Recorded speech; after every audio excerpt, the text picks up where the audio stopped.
सारे पुण्य को लेकर के चले जाते हैं और आपके सारे अपने सारे पाप को वहीं छोड़ जाते हैं। इसलिए हे महाराज, आप मेरे अतिथि हैं, संत हैं, सबसे पहले मेरे दरवाजे पर आए हैं। सवाल जवाब तो बाद में होती रहेगी, पहले तो बैठ करके एक गिलास जल तो पीजिए।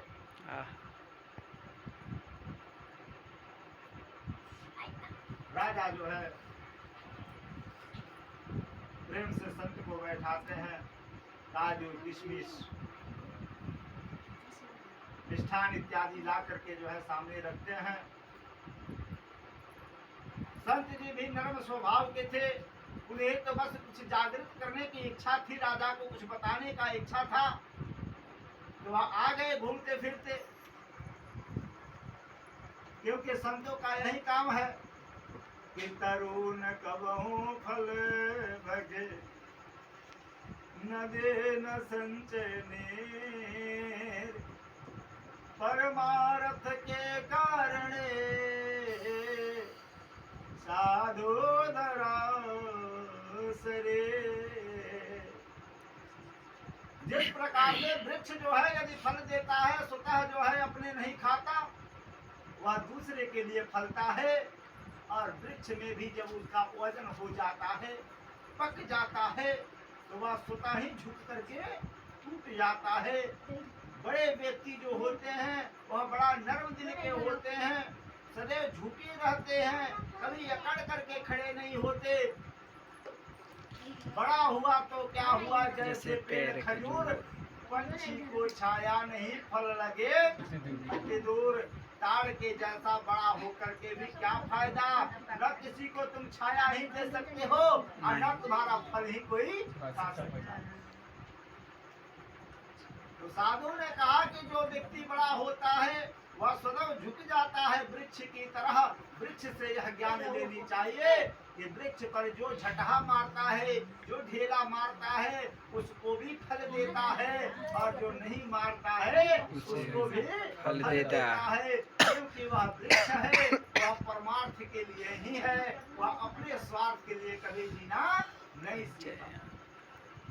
बड़ी सुंदर उपमा है। कहा आपके लिए भगवान सतह जो है दयालु बन जाते हैं, दया करना प्रारंभ कर देते हैं, लेकिन एक बार आप दूसरे को तो जीने के लिए समय तो दीजिए, उसका साथ तो दीजिए, उसके साथ तो खड़े होइए। जो दूसरे का भला सोचने लगता है, कर भला तो हो भला, जब दूसरे की भला करना प्रारंभ कर दीजिएगा, उसी दिन से आपकी भला होना शुरू हो जाएगी। अन्यथा दूसरे से ईर्ष्या करना शुरू कर दीजिएगा, उसी से आप नीचे जो है वहीं से गिरना प्रारंभ कर दीजिएगा।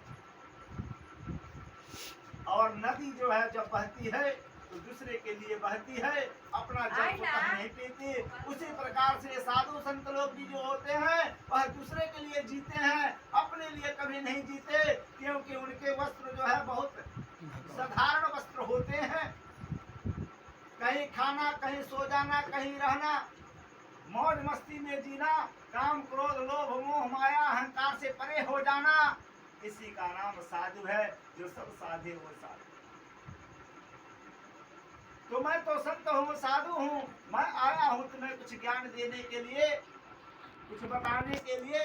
मेरा जो प्रश्न है हे राजन, उस प्रश्न का तुम मुझे जवाब दो।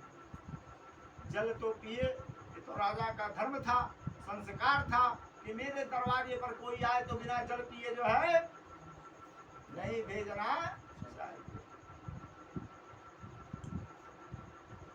राजा से पूछे कि बताओ धर्मशाला किसका है। राजा ने कहा कि हे गुरुदेव, आप महात्माओं की भाषा हम लोग के समझ की चीज नहीं है, समझ में आती नहीं कि आप कहना क्या चाहते हैं। मैं तो बात को समझूं तब मैं कुछ आपको जवाब दूं। मुझे बात ही समझ में नहीं आ रही कि मैं तो समझ रहा हूँ कि ये राजमहल है, राजा महाराजाओं का जो राजमहल होती है, और ठाठ बाट से जो है सारे सिपाही मंत्री गण एक से एक जो है यहाँ लश्कर इत्यादि लोग जो है रहते हैं, बहुत से कामें करते रहते हैं, नौकर चाकर इत्यादि जो है तमाम। तो हम तो इसको अपना एक ठाठ बाट समझ रखे हैं। राजा महाराजा हैं, आप इन्हें धर्मशाला नाम से संबोधित कर रहे हैं, तो धर्मशाला का तो अर्थ होता सब लोग जानते हैं कि धर्मशाला किसे कहते हैं, लेकिन अपने से धर्मशाला क्यों कहा, ये मेरी सवाल आपसे है। राजा ने कहा,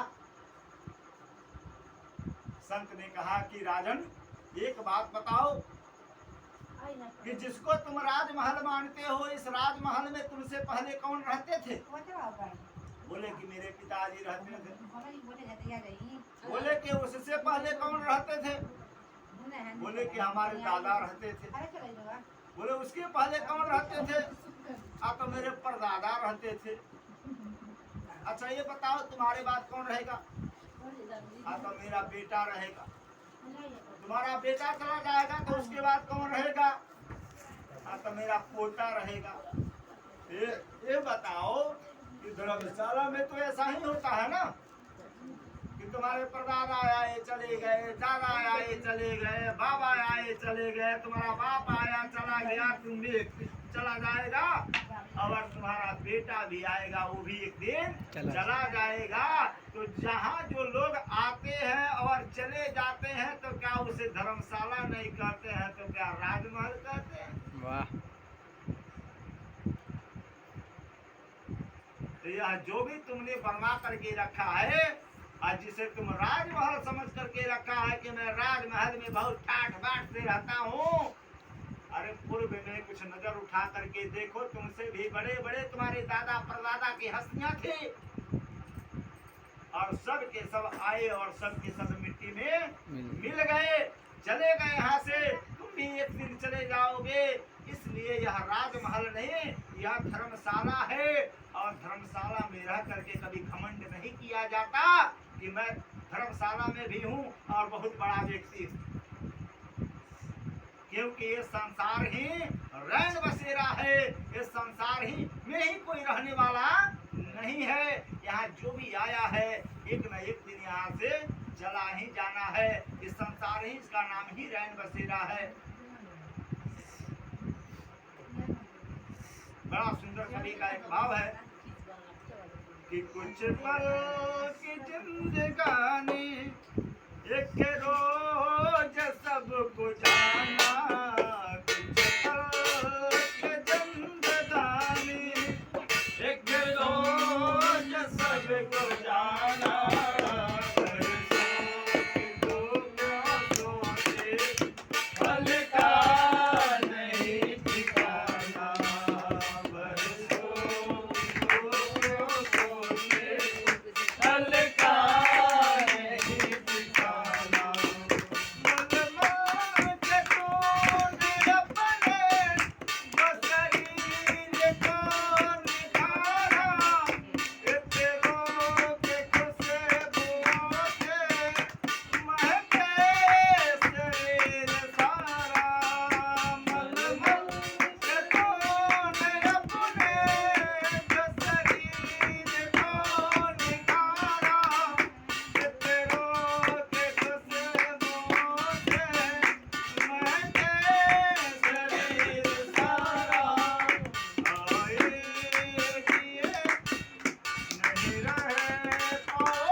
यहाँ जो है ये सारे संसार ही रैन बसेरा है, यहाँ कोई रहने वाला नहीं है। जो तुम वर्षों की सपना सजा करके रखे हो, यहाँ पल में क्या हो जाएगी इसका कोई ठिकाना नहीं है। हे राजन, मैं तो तुम्हें ज्ञान देने के लिए यहाँ चला आया कि मुझसे तुम कुछ दीक्षा ले लो, कुछ शिक्षा ले लो और ले करके अपने जीवन को बना लो। यदि तुम्हारा जीवन कृतार्थ हो गया, क्योंकि बड़े भाग्य से मनुष्य का शरीर मिला हुआ है, बार बार मिलने वाला नहीं है।